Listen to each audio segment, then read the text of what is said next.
دریا کی موجوں سے والدہ کی گود میں۔ یہ واقعہ حضرت موسیٰ علیہ السلام کے بچپن کا ہے۔ فرعون کو نجومیوں نے یہ خبر دی تھی کہ بنی اسرائیل میں ایک ایسا بچہ پیدا ہوگا جو تیری سلطنت کی بربادی کا سبب ہوگا۔ اس لیے فرعون نے اپنی فوج کو یہ حکم دے دیا تھا کہ بنی اسرائیل میں جو لڑکا پیدا ہو اس کو قتل کر دیا جائے۔ اسی مصیبت اور آفت کے دور میں حضرت موسیٰ علیہ السلام پیدا ہوئے تو ان کی والدہ ماجدہ نے فرعون کے خوف سے ان کو ایک صندوق میں رکھ کر صندوق کو مضبوطی سے بند کر کے دریائے نیل میں ڈال دیا۔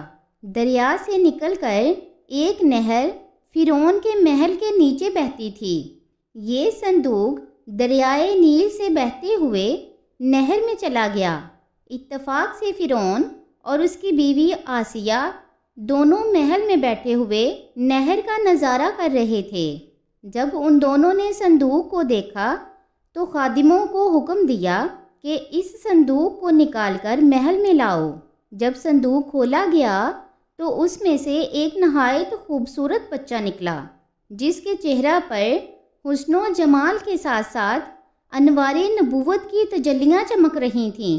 فرعون اور آسیہ دونوں اس بچے کو دیکھ کر دل و جان سے اس پر قربان ہونے لگے، اور آسیہ نے فرعون سے کہا کہ یہ بچہ میری اور تیری آنکھ کی ٹھنڈک ہے، اس کو قتل مت کرو، شاید یہ ہمیں نفع دے یا ہم اس کو بیٹا بنا لیں، اور وہ انجام سے بے خبر تھے۔ اس پورے واقعہ کو قرآن مجید نے سورہ طٰہٰ میں اس طرح بیان فرمایا ہے، جس کا ترجمہ یہ ہے: اور جب ہم نے اے موسیٰ تیری والدہ کے دل میں وہ بات ڈال دی جو الہام کرنا تھا کہ اس بچے کو صندوق میں رکھ کر دریا میں ڈال دے، تو دریا اس کو کنارے پر ڈال دے کہ وہ اس کو اٹھا لے جو میرا اور اس کا دشمن ہے، اور میں نے تجھ پر اپنی طرف سے محبت ڈال دی، اور اس لیے کہ تو میری نگاہ کے سامنے پالا جائے۔ سورہ طٰہٰ رکوع نمبر 2 پارہ نمبر 16۔ چونکہ ابھی حضرت موسیٰ علیہ السلام شیر خوار بچے تھے، اس لیے ان کو دودھ پلانے والی کسی عورت کی تلاش ہوئی، مگر آپ علیہ السلام کسی عورت کا دودھ پیتے ہی نہیں تھے۔ ادھر حضرت موسیٰ علیہ السلام کی والدہ بے حد پریشان ہو کر انہوں نے حضرت موسیٰ علیہ السلام کی بہن مریم کو جستجوئے حال کے لیے فرعون کے محل میں بھیجا، اور مریم نے جب یہ حال دیکھا کہ بچہ کسی عورت کا دودھ نہیں پیتا تو انہوں نے فرعون سے کہا کہ میں ایک عورت کو لاتی ہوں، شاید کہ یہ اس کا دودھ پینے لگیں۔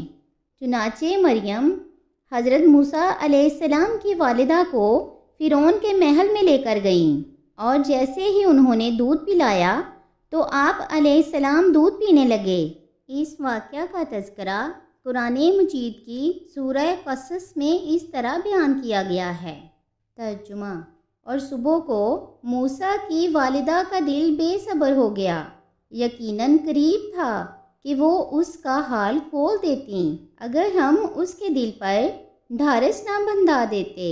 یہ اس لیے ہم نے کیا کہ اسے ہمارے وعدہ پر یقین رہے۔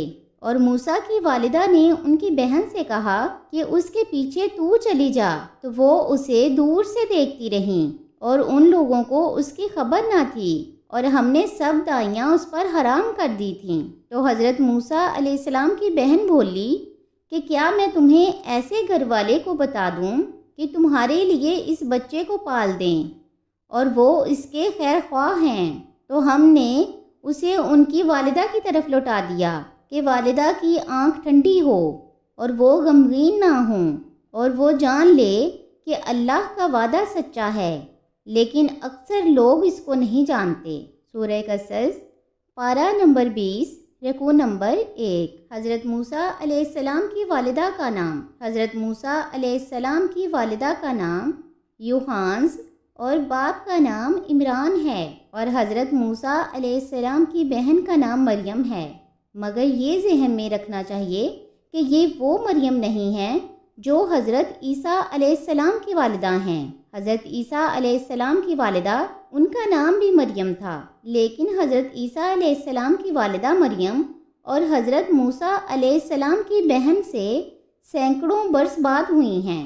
درس ہدایت، اس واقعہ سے یہ سبق ملتا ہے کہ جب اللہ تبارک و تعالیٰ کا فضل ہوتا ہے تو دشمن سے وہ کام کرا لیتا ہے جو دوست بھی نہیں کر سکتے، جیسے کہ فرعون حضرت موسیٰ علیہ السلام کا سب سے بڑا دشمن تھا، مگر حضرت موسیٰ علیہ السلام کی پرورش فرعون ہی کے گھر میں ہوئی۔ نمبر 2، اس سے یہ بھی معلوم ہوا کہ جب اللہ تبارک و تعالیٰ کسی کی حفاظت فرماتا ہے تو کوئی بھی اس کو ضائع نہیں کر سکتا اور نہ ہی ضرر پہنچا سکتا ہے۔ غور کرو کہ حضرت موسیٰ علیہ السلام کو کس طرح باحفاظت اور صحت و سلامتی کے ساتھ اللہ تبارک و تعالیٰ نے ان کی والدہ کے پاس پہنچایا تھا۔ اللہ تبارک و تعالیٰ ان اللہ علی کل شیء قدیر ہے، وہ ذات جو چاہے کر سکتی ہے۔ وہ چاہے تو فرعون کے گھر میں حضرت موسیٰ علیہ السلام کی پرورش کروا سکتی ہے، اور جس کو چاہے وہ عزت عطا فرما دے اور جسے چاہے ذلیل کرے۔ اللہ تبارک و تعالی ہر چیز پر قادر ہے۔